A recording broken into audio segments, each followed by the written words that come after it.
Recording in progress. Good evening, everybody, and welcome to the meeting of the Township Committee, the public session of the meeting for January 24th, 2023. As you know, I think I'm the deputy mayor. Mark Hampton, the mayor, unfortunately cannot be with us tonight, so I will be presiding. Can we all stand for the Pledge of Allegiance, please? Pledge allegiance to the flag of the United States of America and to the republic for which it stands, one nation, under God, indivisible, with liberty and justice for all.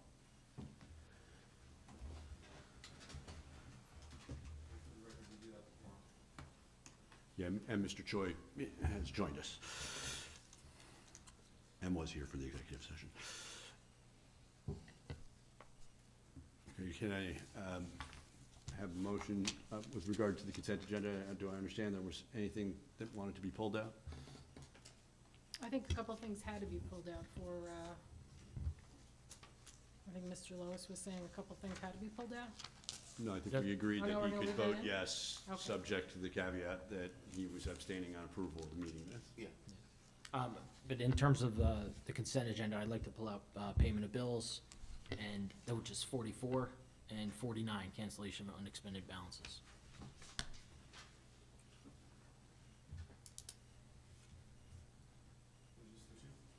That's it. Do we have a motion to approve the consent agenda as amended? So moved.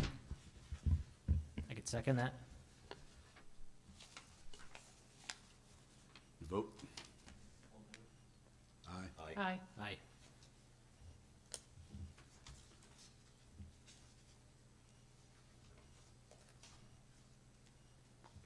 Okay, as far as the reports go, you know, no mayor's message tonight per se, other than to extend best wishes to the mayor on behalf of the committee.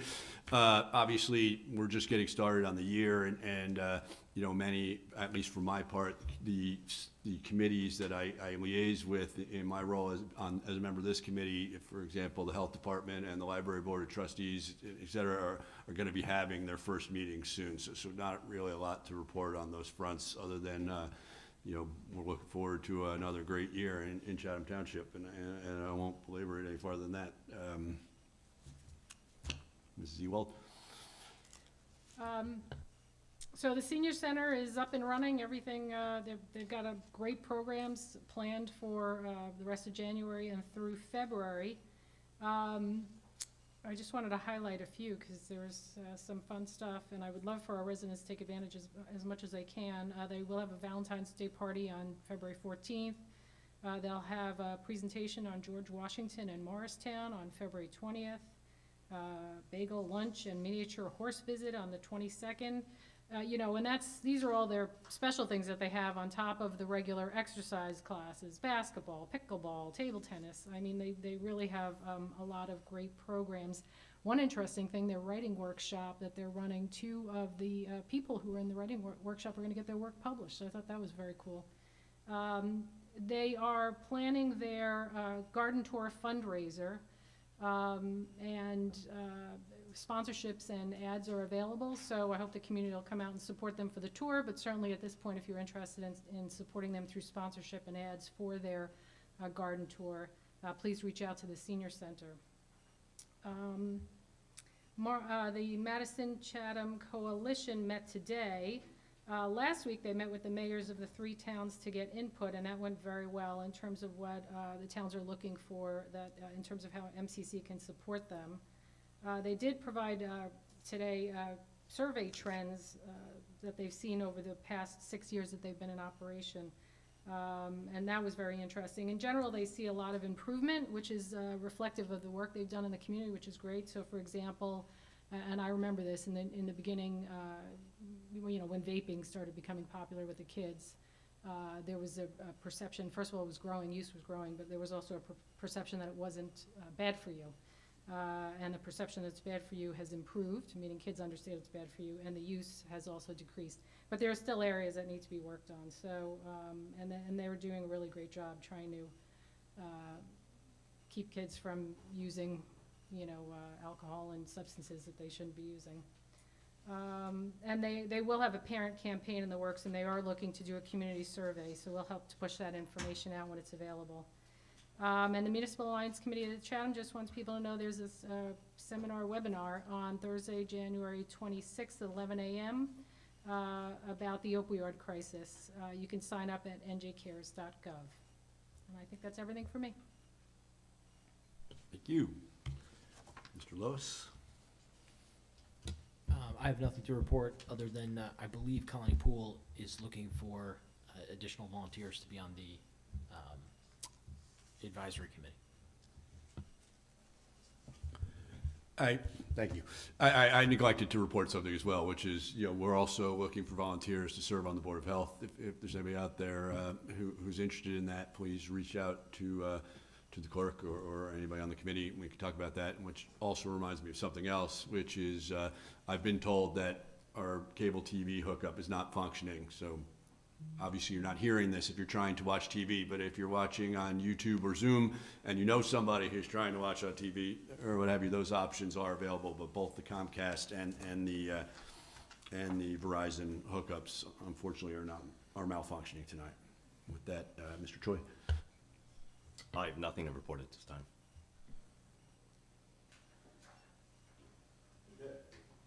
Well, then we will move on to the first public hearing of the citizens. And I will read the customary report. The committee meeting room is now open to the public, and we look forward to hearing from anybody who's interested in speaking their mind. Additionally, public comment can be made for those participating in Zoom by following the Zoom instructions to raise your hand. Whether in person or online, when you are recognized to speak, please say your name, spell your last name, and give the street on which you live. As a reminder, all public comments will be limited to 3 minutes, and rather than use any of your time answering questions, we will wait until you finish before responding. Each member of the public will be limited to 1 comment during the public comment period, and written comments submitted to the Township Clerk before 3 p.m. today will be read during the public comment sessions. Written comments are subject to the same guidelines as oral comments, and duplicative written comments may be summarized rather than read in full in accordance with the guidelines issued by the New Jersey Division of Local Government Services. Greg, are there any written comments? I do not have any. Is there anybody joining us in the meeting room who would like to be heard?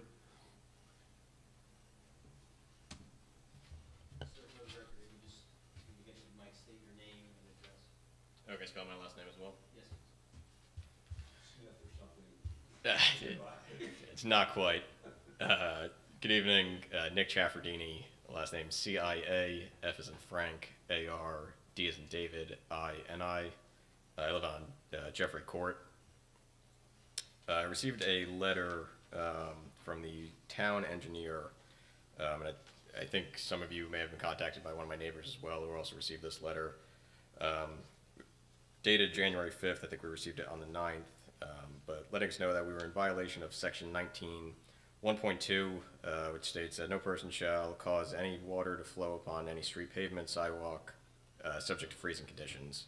And essentially goes on to say we have an unpermitted installation of a sump pump discharge to the street, and we have until the end of the month to remediate the issue or result in an issue of summons.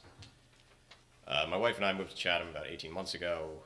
Since then, we haven't made any changes to any discharge or water flow from our house to the street.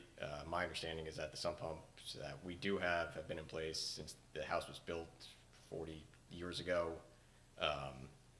What I have noticed in the 18 months that we've lived there is consistent water on the street, and whether it's the middle of August and we've had a drought all summer, the street's wet, which doesn't make much sense. And I can tell you our sump pumps aren't running constantly 24/7. I believe that there's water under the street. We back up to this great swamp. My understanding is the street was recently paved maybe 2 years ago. There are visible cracks in the street now. If you look in the sewer grates near our house, there's about 6 inches until you see the top of the water. I've spoken to the town engineer several times. I've spoken to the Department of Public Works several times. My neighbors have raised the same complaint or same concerns, and at the time, the only response we've been given is, well, it's the sump pumps. But at no point in any of those conversations did anyone tell us we were in violation of a town ordinance or that a town ordinance had changed that we now violated. So I guess looking for guidance as to how I can, help remediate this issue. Obviously, I don't want ice built up in front of my house.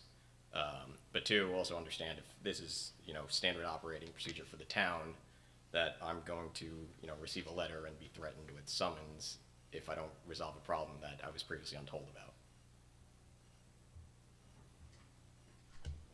Okay, thank you.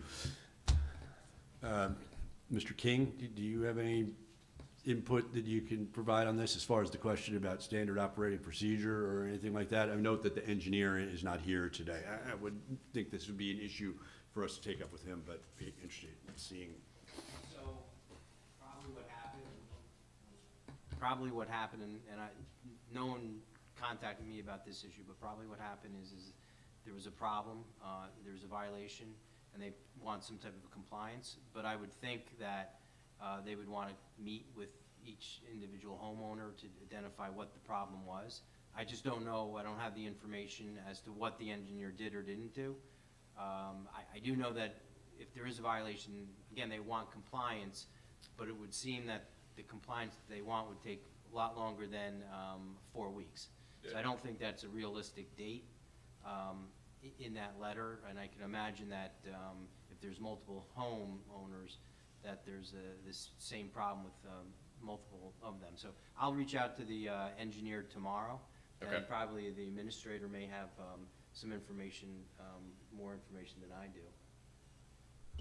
I don't have specific information to this case. I have not spoken to the engineer or really gotten into it, but just for clarification, because you were asking sir about the standard operating procedure, did you get what was the letter titled or? Notice of violation. Yeah, so that is it sounds scarier than it is, but that's the sort of introductory, that's the kind letter. It's sort of like, hey, there's a violation going on. It's so that way they don't just write a summons. It's more of like the engineer saying, hey, here's the issue, here's what's going on. We don't want to write a summons, so it's kind of like the warning, the nice warning, even though it looks a little scarier. But that is generally when it comes to property maintenance and zoning violations, that's the standard process in every municipality. Is once it's flagged by either the zoning officer or engineers, they give you this informal notice of violation, which is just a letter. Right, I understand that. I guess two questions. One, my, recent review of this, it looks like the ordinance was changed in 2017. I guess given that there have been no changes to my knowledge, to the setup or, how the pipes are laid, is there any, grandfathering in that, removes us from the subject of the ordinance or having to change anything? And two, understand on the letter piece, I guess my concern is why this wasn't brought up in any of the prior conversations we had with a town engineer or anyone else, involved in the discussions. Well, I would say in a way that's sort of a good thing, right?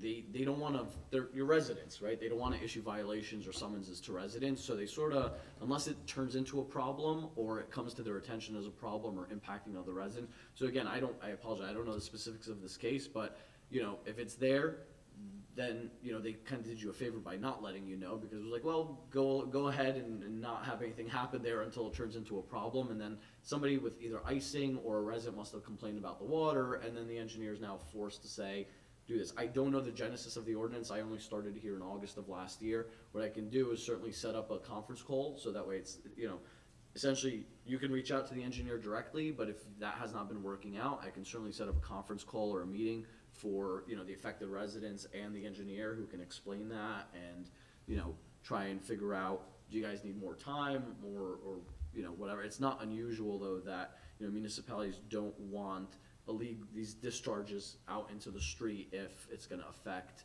the stormwater, or the crowning of the road may not lend itself to making sure that freezing doesn't happen and so on and so forth. So I'm happy to catch you all after here, give you my email address, you can email me, and I'd be happy to set up a meeting with the engineer. Understood. Thanks for bringing this to our attention. Yeah, we can't engage in an extensive back and forth here, but Sorry. we could, but yeah, Try to we be can helpful. follow up, yeah, for sure, with them tomorrow. I would just have a question, not directed to Mr., I didn't catch that name you spelled, I'm glad you spelled it, but What's the protocol for, I'm just curious, how somebody could be issued a notice of violation for something with their sump pump without anybody, like, anybody going into their house and looking at their sump pump? Again, I don't know the genesis of this, but I would think that you would knock on the door and try to get some type of compliance, or if there was an issue. It could be that maybe if it's freezing, that creates a dangerous condition for the municipality. If it's been going on for a while, if there's an accident there and the municipality knew that this was a problem, there could be liability. So I don't know if this is a way to try to stop a potential dangerous condition. I just don't have the information, and I will talk to the engineer with the administrator tomorrow and try to get that information. And it seems like if it's a number, you said a number of your resident. I think there are at least 3 of us that received this letter. So it seems that it may be a global problem, so maybe there's a global solution. Yeah, I have been CC'd on an email from another resident on that block, about, basically the same fact pattern. And my question is, what culpability do we have as a township in that we're issuing certificates of occupancy which specifically have a certification or a check of the sump pump? And we've talked about that extensively in workshop, and have recently passed ordinance to raise that fee because our own direct employees, check on that. So I don't believe they're checking sump pumps. No, We were talking about sewer caps. We're not talking about sump pumps. No, there's specifically to issue a CO in this town, you have the sump pump connection, it's on the form, at least it always has been on the form, that's what's being checked, and they check the discharge so that it's compliant. Yeah, community, what I was referring to recently, what you were saying, our discussions in workshop have not been discussing that. The discussions that we've had on the CO have been sewer caps and sewer disconnects. No, specifically, we discussed that, and the reason I know that, it was because we talked about that, combining that potentially with fire, and we had an extensive conversation on that. But regardless of what conversations we have or have not had, that is what goes on. The DPW goes to a home before it's newly occupied by the new resident who's moving in, and to give it a CO, the discharge, so that it's not going into a sink, it's not going into the sanitary sewer. So I'm wondering what's the value of that, or how does that impact this situation for residents? Well, at one point or another, they would be getting a violation, so to rectify it. So whether it happened during the CO process or it didn't, again, I don't recall that that's how the conversation went. I don't believe that's how it went in the last few months in workshop. I will review the CO inspection process though and discuss that. But at the end of the day, it would be flagged at that point as well. So whether it was flagged now or flagged at that point, it's still. But the liability would be on the seller then of the home to rectify that, as opposed to the the buyer and the new resident. So there's a huge difference. So I think, would be an issue between the purchaser and the buyer. If there's a violation, theoretically, the owner is responsible to remediate it. But again, we don't have enough information. I would wait until we speak to the engineer and try to figure this out. Thank you. Thank you again for bringing this to our attention. Anybody else in the room who would like to be heard? Is there anybody with a raised hand on Zoom, Greg? We do not have any raised hands. Okay, then we'll close the public comment session. Move on to the consent agenda. Can I get a motion for approval of the consent agenda as amended? So moved. I'll second that, and I'll just reiterate that I'm abstaining on points 2 and 3. Mr. Troy? Yes. Mrs. Ewald? Yes. Mr. Lois? Yes, with the abstention. Yes. Deputy Mayor Hamilton? Yes. And Mayor Felice is not here, so motion passes. Next up would be the payment of bills resolution 2023-044. Deputy Mayor, if I may. We should. What's have a the motion to- protocol here? Do we move? You move it. Move to, Move it. Yep, there should be a motion in a second, then discussion on the motion to act on it. okay. So do I have a motion to approve, resolution 44? So moved. Second, anyone? Mike? I'll second. Discussion? Okay. The reason I call this out is gonna be in two parts, and it's a little bit familiar. First is timing. I guess we received the payment of bills list on Friday, and that's a little better than it's been, but we've gone kind of, I've been asking about payment of bills. Can we have a little more time to review these bills? And I would just ask, where are we in that process now that we have what is more of a full boat in terms of finance? The finance department's more filled out. Where do we stand with having a few more days? Ideally, I'd like to have like 7 business days. 5 business days would be, acceptable, I guess. But where do we stand with that process?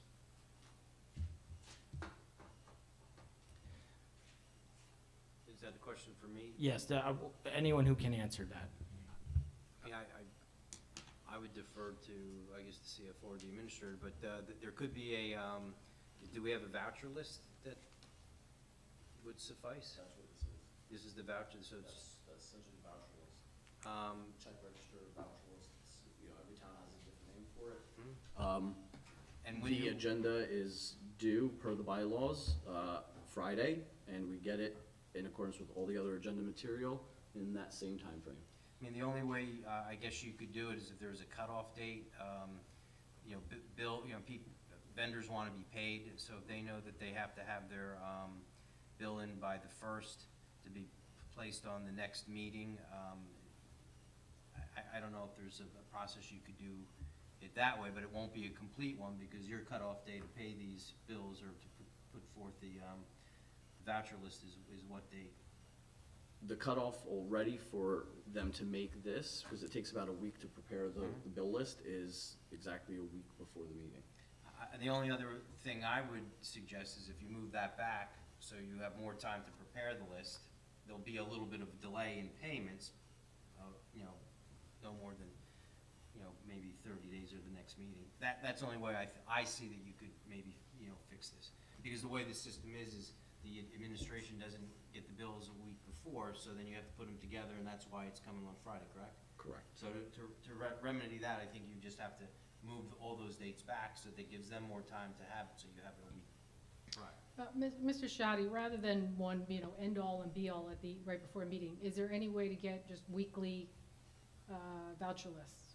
And so we can review it preliminarily, and then the final voucher list presumably is not gonna be very different from the weekly list, but we understand that there might be some differences at that point. It all depends on when a purchase order is marked as received and when the signatures from the vendors are received. And so typically, it's always going on a rolling basis, and so we have a cut.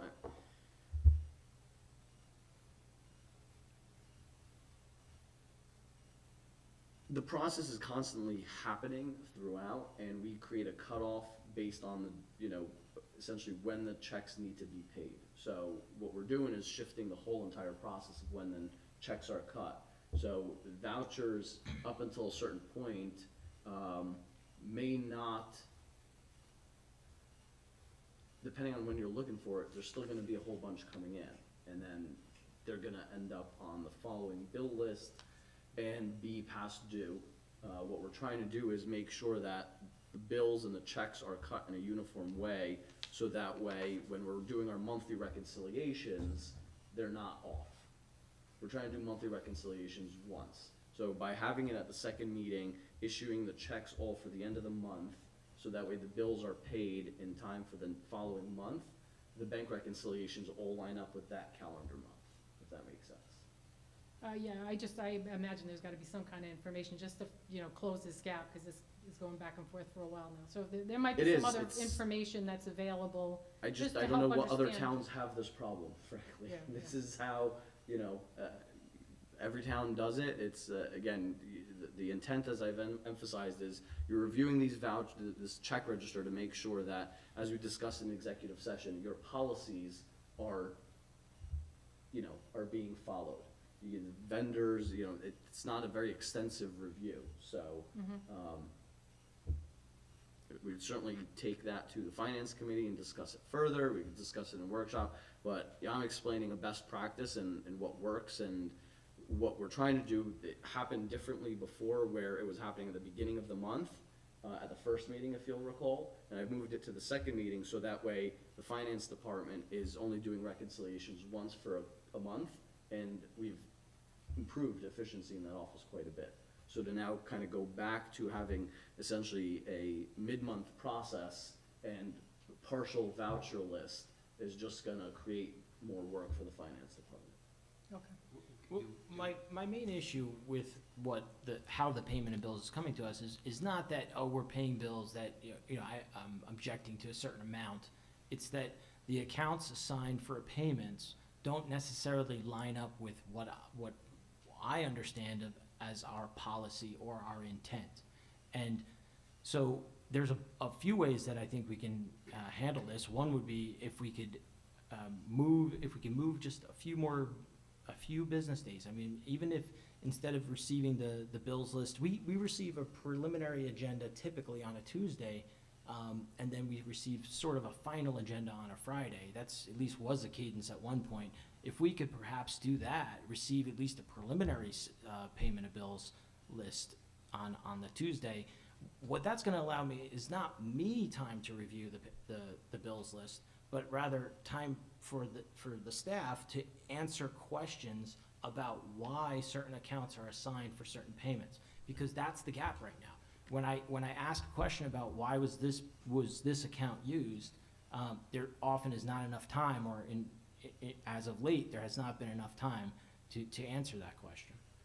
You're right, Committeeman, but as I've explained, your review of the accounts to be charged, whether you had it earlier or not, is not going to change. Those accounts are entered at the requisition process, months, weeks, or several months before. So once that requisition is entered with that account in there, it's not going to change. Right. When you're raising that concern or that flag, there's no reason to hold up or delay the payment of bills. Those are always done as a journal entry after the fact. It doesn't change the account. So it's charged to an account, a paper account, and then the finance department will realize, okay, maybe we took out $100 from this account, we're gonna move $100 from the correct account it should have been as a journal entry into that correct account. It's never gonna change your issue with the accounts being charged. So you could get it in a week from now, or 2 months from now, you could look back on an old bill list and say, hey, you know what? This probably should have been changed. And we can always make that journal entry. So it's not an issue of timing, and it's not an issue of, needing to be done before the township committee meeting. We can make your changes at any time, and it does not affect the payment of bills. Okay, but then the issue becomes, this is the point where we're approving it. Later, it's just simply me saying, to me being 1/5 of the committee, saying, hey, I don't think this is right. So then there isn't a point of focus where we're all attending to the same thing, where we can either agree or disagree that this needs to be But addressed. again, as I said, you're not approving the accounts, Committeeman. When you guys are voting on this, you're not approving the account that's being charged. Yeah, but could I? You're authorizing the amounts to the vendors. Yeah, I don't mean to interrupt, Mr. Shadi, but I want to make sure I'm understanding you correctly. At what point do we approve the accounts? Like you said, so now I'm understanding this a little better. So say we're getting a light pole put up Right. at a field somewhere or something like that, and that requisition's made months ago, and we gotta hire the vendor, bid it out, bring them in, this, that, and the other thing, and now we're just signing off on the bill. But who makes that call that you said was made months ago about which account it's gonna come from? You guys aren't in the requisition process. So the people that are doing that are the department head requisitions it, or the employee of that department requisitions it. The department head approves it. The CFO and myself approve, again, certain things, I wanna make sure that, oh, you know what? They put a $10,000 cap on this. Later on, either journal entries are made, or we'll say, hey, you know what? Charge it to this account. When you're determining which accounts to be charged, that's in mostly professional services and when you're bidding. So large items above the threshold. So if you notice, certain times, if you're awarding a contract to an attorney, or you're awarding a contract, there's a certification of funds, and it specifies in there what account is to be charged.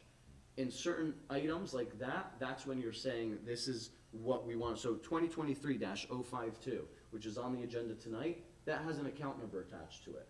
And you're approving and saying that that's where we want the money to come from. That's because it's a professional service. It's above a certain threshold. It was awarded in a certain way. It's either fair and open or non-fair and open. So what if something's below the threshold and the members of this committee think for whatever policy reason that we disagree with the requisition that was made? When does the opportunity come to correct that? Well, are you disagreeing with the requisition itself or the account that's being charged? It sounds like the account mostly, yeah. Well, that can always be done administratively. You could, if the wish of all of you is, hey, we want to charge it from this account to that account, just let us know when we do that. Most of the times, they're all coming from the same pot of money. If it's operating, it doesn't really matter. It's just a matter of when it's coming from a different trust fund. If there's different trust funds or a capital account, vice versa, you can let us know, we can make that change. You can, at any time, you could say you want to pass a resolution. If the administrator is not doing what you want to do, you could pass a resolution anytime, as you guys did in 2022, plenty of times, and say, hey, we want this account to be charged for that item. And that sounds wonderful, and truthfully, going back to April, May, June, July of this year, I have made suggestions for account assignment changes not in the thousands of dollars or tens of thousands of dollars, but hundreds of thousands of dollars, and they have been executed. Now, most of what I'm doing is I'm interested in moving pressure off of the operating budget and into other reserve accounts, such as the Recreation Reserve, the Open Space Fund, the Stormwater Mitigation Fund, to the Water Pollution Control Plant, anywhere where I can pull pressure off of the operating budget. That's what I'm doing. I also would like to preserve capital funds. So I would like to leave those capital funds in place, and if we can put it into someplace else, I have sort of a rubric, a mapping, if you will, mentally of where I think that it would create or would alleviate pressure off the operating budget. A lot of times when I'm reviewing the payment of bills, I don't see that. Now, some of the things that we do on an ongoing basis, such as removal of a tree. A removal of a tree, that $1,500, $2,500 expense below the threshold, part of the normal operations of the town, that tree removal has been reassigned to different accounts based on my suggestions, and that wouldn't fall under basically anything we're talking about here. I've had loads of gravel, which have been charged to the road crew, which were actually used for Hillside Trail to improve a walking path, and in that case, it should have gone to the grant. Or in the case of when we made a new walking trail at Shunpike, I flagged that out, load of gravel, and there are many, many gravel deliveries. I'm just guessing as I look through the bills list, and I found other ways to apportion money. Again, this is not low level, $100, $1,000, $5,000. We're talking about $100,000 or more of money that I have, from a 30,000 foot view, not working here every day, been able to help with. That's what I'm doing with the payment of bills. That's why I'm after this. It's not because I'm after some minutia or trying to control things. I can't understand how anybody would want, Mr. Hamilton might think the world of me, and I might think the world of Mr. Hamilton, but I don't want Mr. Hamilton to be able to simply call the office and say, hey, this account assigned for these payments should be moved, and then it gets done. It has to come before the committee, and it has to be done in the light of day for transparency reasons. That's why I'm talking about this. I can't think of it. Maybe there is another way that we can do this, but I can't think of a better time to talk about where the accounts assigned for these payments should be. I'll give you a great example. We paid for an electric vehicle charging station out of capital fund we paid for this at Shunpike Field out of electric vehicle, out of a capital account for Nash Field lighting. Now, I looked at the ordinance. What we did was completely legal. It absolutely makes sense. You can do it. It's not really the intention, though. And that electrical vehicle charging station could have been charged to several other accounts, and not instead to Nash Field lights. So Committeeman, I think you're given partial information repeatedly and also exaggerating some things. I think you're misrepresenting some things, frankly, right? When we get grants, they're reimbursed. So they need to be charged somewhere until we get the reimbursement for that. So we have to hold somewhere an account to have those funds until we get the money back from the state. So, yeah, we didn't put it in the operating budget so as to not impact the operating budget of other departments that need that cash on an operating basis, while we can charge that money to a certain location until we get the grant money from the state. That's just one example. So I could go through all of your examples, the gravel, all of these, has not been to the tune of hundreds of thousands of dollars. But we have a mechanism, we have a finance committee, and as you've done since I've been here since August, certain things you've suggested, certain things we've taken into account, said, yeah, that makes sense. Others, we've said, no, it doesn't make sense. But that's also why you have a CFO, a department head, an administrator, 3 levels of people to make those kinds of decisions. And then when you guys create the budget, we sit with the finance committee and we determine, let's take a look at the past activity report from the previous year and determine what it is we want to spend and out of what accounts. And where are we going to put the money and where are we not going to put the money. So there are a lot of opportunities for that. We can discuss that further in executive session, in a workshop meeting or in finance committee. But yeah, I agree with you that there should be checks and balances. I think that there's plenty of checks and balances.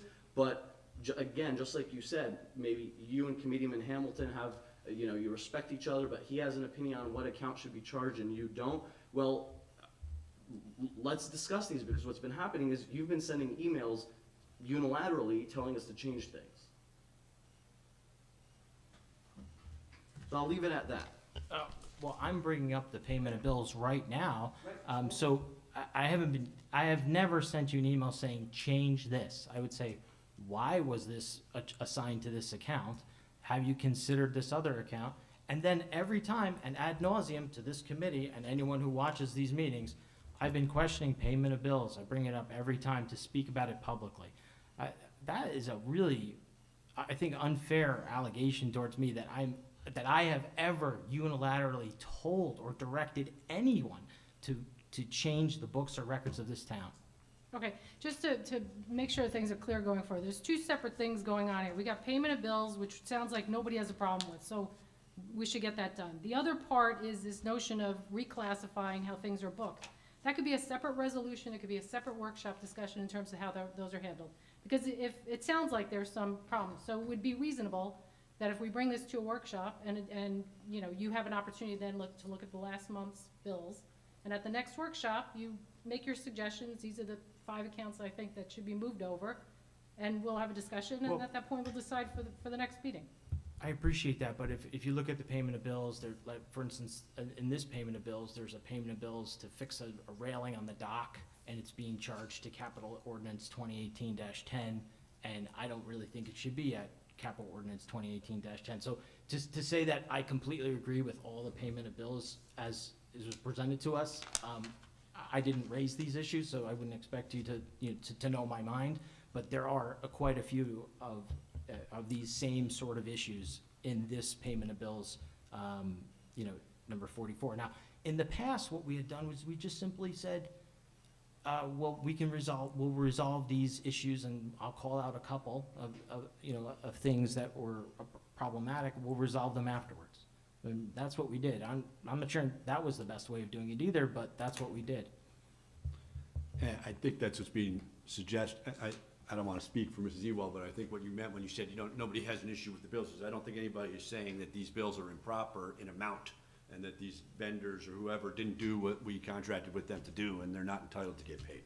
And I think it's more an issue about these issues Mr. Lois is raising. And I do think there's common ground on this, that regardless of how it's done in other towns, that it seems like this committee would like to have a little bit more insight in advance of where these things are paid, so we're not going back to mop it up after the fact. So, I mean, I don't know what else to say other than let's make that an agenda item for a workshop meeting and see if there's something that we can work out that everybody agrees, because I do think that this committee would like to make sure that, as to the extent possible, things are being paid properly and subject to, the understanding that sometimes adjustments might have to be made, but there's got to be more that we could be doing, so we're not having this conversation every month.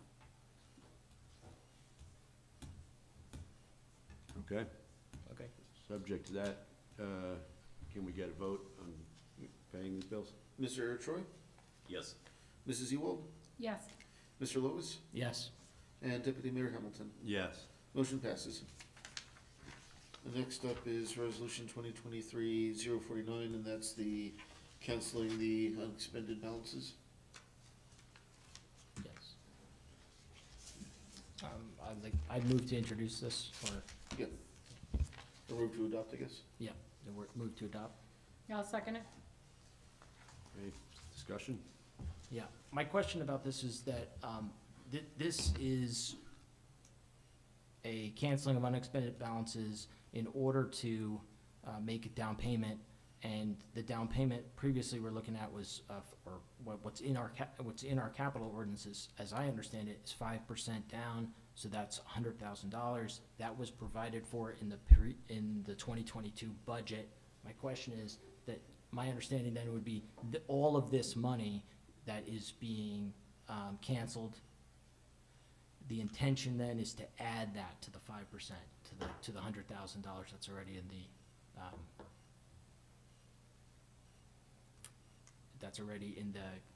capital plan for 2022.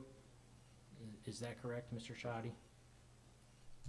Just to clarify, because this resolution has a number of items in it, has $8,000 for an electric vehicle grant, $12,000 for the municipal alliance program. Those are not part of the affordable housing down payment at all. This resolution is sort of a standalone just to cancel unexpended balances. We included those because we were doing 2020-010 and we had some other bookkeeping to do. So those are grants that were not received and so are being canceled. Because when you have a grant that you're expecting, you book it as both an expense and a revenue. And so because we didn't get these balances for those grants, we're canceling them. There are two balances from ordinances 2020-010 and 2020-014 that amount to approximately $302,000.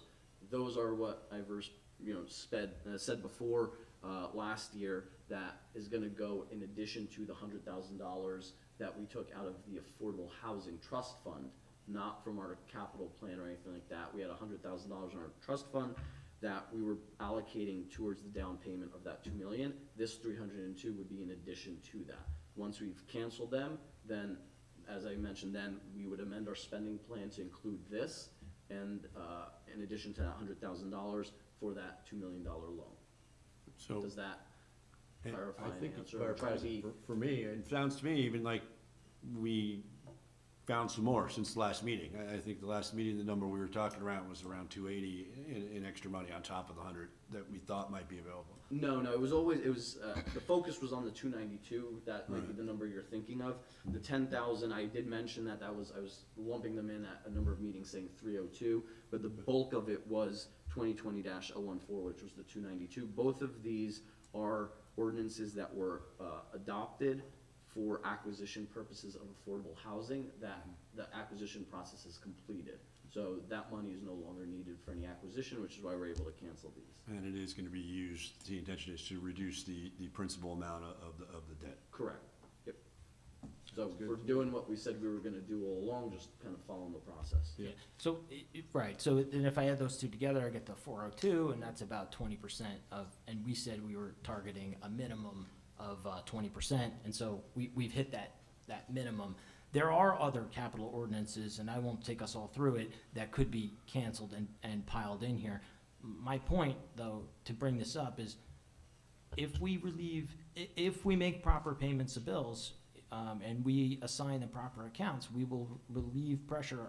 Well, we do not need to rely on these old capital ordinances. We could then take those unexpended balances and put them to work. And that's the other reason why I'm after this payment of bills and what exact accounts we're using to pay things, because this is real cash that reduces not only the current cost, but also long-term costs to the residents. So I just wanted to highlight that to the committee, and I wanted to say thank you that we were able to meet that minimum 20%, but that's where we came in. It's not any more than the amount that, we had discussed. I was just focused on 292, but Yeah. yeah, but your point is well taken, is just more of this, of what we talked about earlier, to be something to talk about in a workshop meeting, but agreed, I'm excited frankly, that we were able to raise that to 20%.